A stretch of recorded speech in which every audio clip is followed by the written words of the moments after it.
Hey Floss Tube, I'm Michelle from Michelle's Romantic Tangle, and I am filming this just barely back in the door from an estate sale like no other I've ever seen. I was kind of planning this video in my head a couple days ago, and I thought it was going to be something totally different, but today got adventurous. So it started Wednesday night. I was looking at my email, and this time of year, it is such a fluke that I saw this estate sale because I'm not looking for estate sales right now. But there was an email and it was a estate sale in your area. So I knew it was going to be close to home, and I clicked on the pictures and the walls were covered in framed artwork. And I flipped through them and it was scenery and houses and Christmas scenes and oh, that is a Charles Wysocki, is that cross stitch? And at that point I sent a text message to Bendy Stitchy because she lives not super close to me, but close enough to drive for the right estate sale maybe. And as I was waiting for her to respond, I'm looking through the pictures again, and I thought they were Dimensions Gold kits.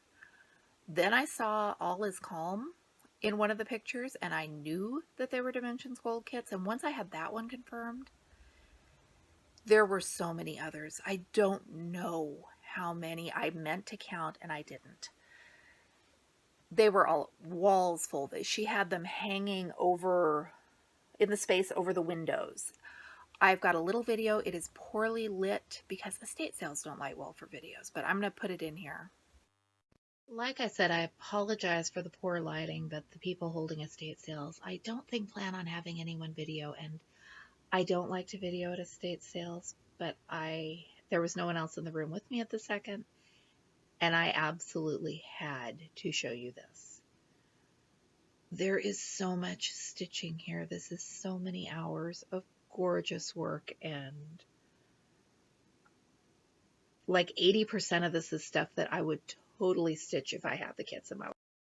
There were vintage Charles Wysocki needlepoints in the bathrooms. This is one of, I think, 3 bathrooms, and she had gorgeous needlework hanging in every one of them. And these are big, ambitious pieces. I am just in love with this house. This house, this is just what I could see in the pictures. The sale opened on Thursday. At the same time the sale was opening, my oldest had a dental appointment, so I didn't cancel his dental appointment so that I could go to the estate sale to look for Dimensions Gold collection stuff. I was a good, responsible mother. As soon as he was out of the dentist's office, we were headed down there. And one of my worries, especially knowing what road the sale was on, was that parking was going to be bad.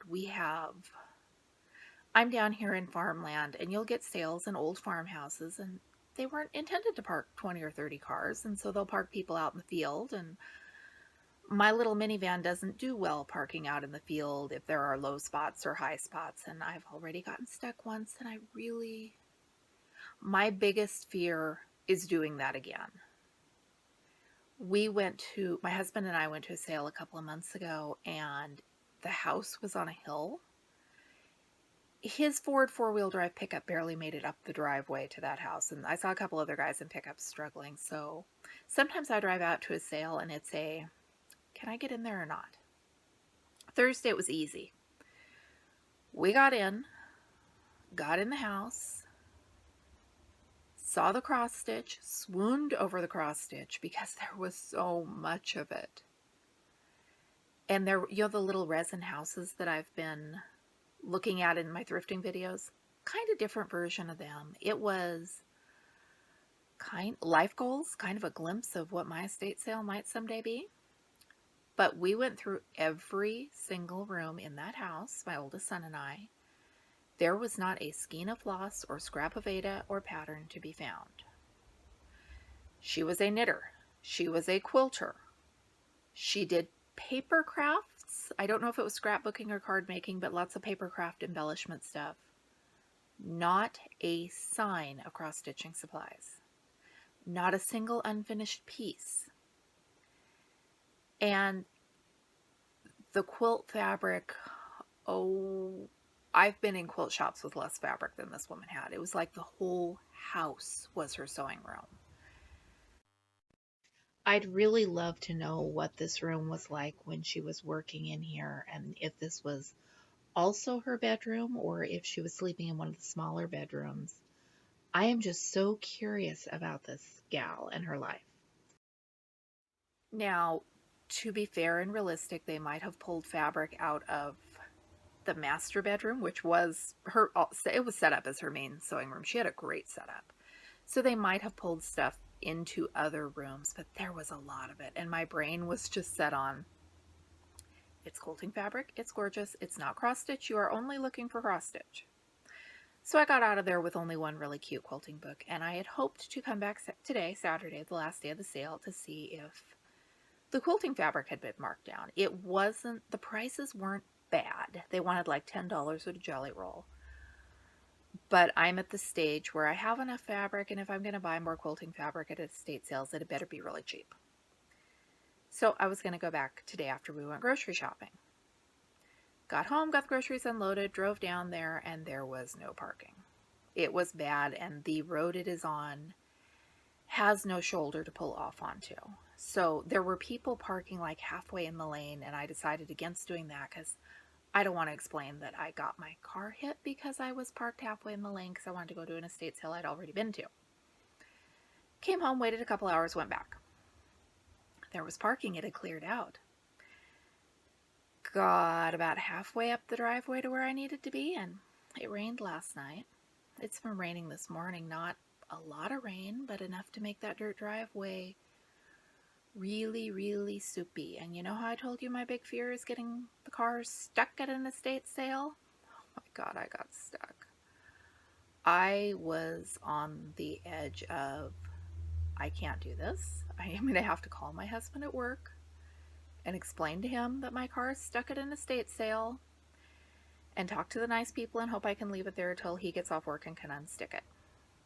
This old guy came out of nowhere and he walked me through going a little bit forward and a little bit back and a little bit forward and a little bit back. And every time I started making some progress in reverse, I would take my foot off the gas because there'd be a car pulling in behind me. But he got me out, got me to safe parking on gravel, and we went in to look, and Thursday, there was not a skein of floss in that house. We went through every room and the garage and every cupboard because my great hope was that there might be the patterns from those Dimensions cross-stitch kits. There might be kits she hadn't finished. That was what I wanted and was hoping for. Nothing to do with cross-stitch. Today, get into the main sewing room. Floss boxes. And I don't know if I should have bought these or not. Basically, they were half price and they're different colors. And I thought, because I use these when I'm doing the big landscapes, so if I know that Sanctuary is in the purple box, that'll make it easier to grab maybe. I mean, it's $1.50 a decent price for that much Krynic? I don't use Krynic. And that's from her, that's kit floss. I would bet anything that's kit floss. These were not there Thursday. I don't know where these came from, but they're mine now. And I cannot remember when these have Sprouse Rights tags on them. I cannot remember when they went out of business. It's been a long time, so maybe her stitching was way in her past. When I got down there to pay up for these, someone else had a stack of like 8 of them in the held section. Where were those on Thursday? Although at full price, I probably wouldn't have bought them, but if I'd got there 2 hours earlier and found a parking space, it's floss. The world is full of floss. I'm not upset about it. I'm not even upset about getting stuck because now I have a new life skill. Got down out to the car. I'm still worried about finding my way back down this driveway because it's a narrow driveway. Barely enough room for 2 cars to pass maybe, and they've parked it all the way down one side of it. But that wasn't going to be an issue because a woman had come in they had blocked behind me with the truck that was blocking further off down the driveway because apparently I was not the first car to get stuck today. And a woman watching me get in and start my car, pulls right in front of me and parks. So I thought I was going to have to wait her out. And honestly, I can be patient, I can wait.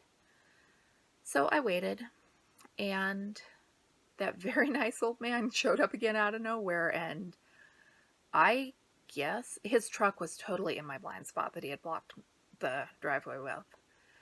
He got me out of there, and we got home, and there wasn't so much mud in the tires that it wasn't safe to drive, so we're here, we're parked, and I don't want to drive again. For a while. I'm not going to look at estate sales for a while. I got it out of my system. But I am so glad I went and saw all of that finished needlework because it was gorgeous, and that is life goals. And I really hope this old gal was living her best life, because it appears from an outside perspective that maybe she probably was. I had told myself if they still had the Charles Wysocki's in the bathroom, because they were needlepoint and the odds of my ever finding those kits to stitch myself are slim, that I would buy one, but I was so totally rattled from getting stuck in the mud that I forgot to look, and I'm okay with that. So that is my pre-Christmas estate sale adventure at the estate sale that had all of the Dimensions Gold collections and the Charles Wysocki, and I am totally drawing a blank at the designer of the Great Big Fancy Angels. She had those too. Oh, I wish she'd had charts or kits or something. And there was, I found a half-finished needlepoint canvas today, but it was nothing that I would stitch. It was an interesting sale, and I have not been to one like it, and I would say it was a once-in-a-lifetime sale, except the longer I keep stitching, the more of these once-in-a-lifetime sales I stumble across. Thanks so much for watching. I'm Michelle with Michelle's Romantic Tangle, and I will be back with you again soon. And let me know, when you go to estate sales in your neck of the woods, is parking dangerous, or is this just an Oregon Willamette Valley off in the foothills sort of thing? See you again soon.